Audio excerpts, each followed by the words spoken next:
On vous pose la même question. Actif, passif? C'est extraordinaire de poser des questions pareilles à un élu. Pensez si j'avais une doctrine sur les ROI quand je suis arrivé sur ce sujet. Non, c'est pas comme ça qu'on a vu les choses. D'abord, on a un territoire ici qui est très atypique. Il est à la fois urbain et rural. Et dans sa partie urbaine, il n'y a pas de ville-centre. Il a plusieurs populations. Il a une population permanente, il a une population de résidents secondaires et il a une population de touristes. Donc des besoins qui sont très différents les uns des autres. Évidemment, il a aussi des entreprises.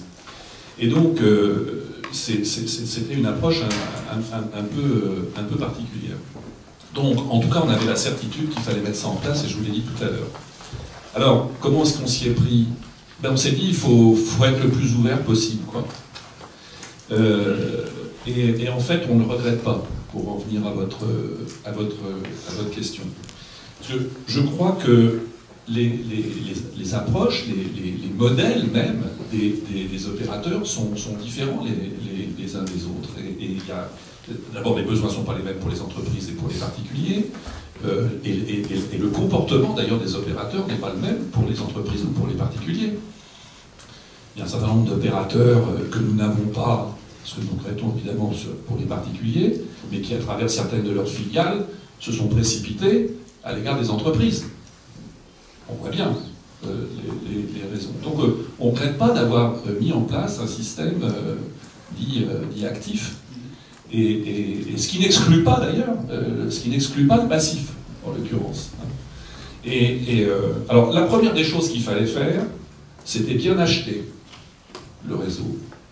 Et je crois qu'on l'a assez bien acheté parce qu'on l'a acheté pas très cher. Et ça permet à l'opérateur de pouvoir revendre dans de bonnes conditions.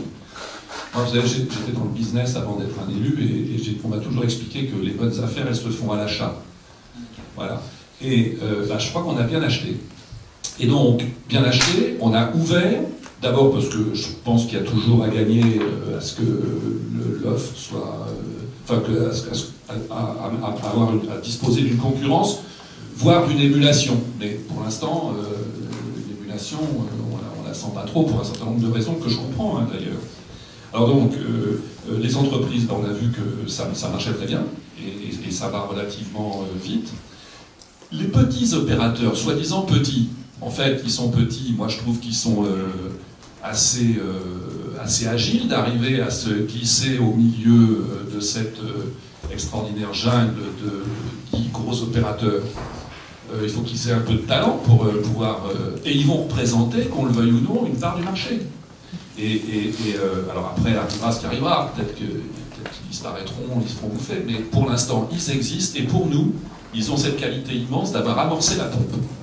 Et ça, et je les en remercie. Alors évidemment, ça ne simplifie pas le problème. Alors après, de quoi il s'agit? Il s'agit d'avoir la masse. Et je pense que la démarche du Calvados, qui va vers 170 000 prises, nous on est à presque 35 000, et bien tout d'un coup ça en fait plus de 200 000.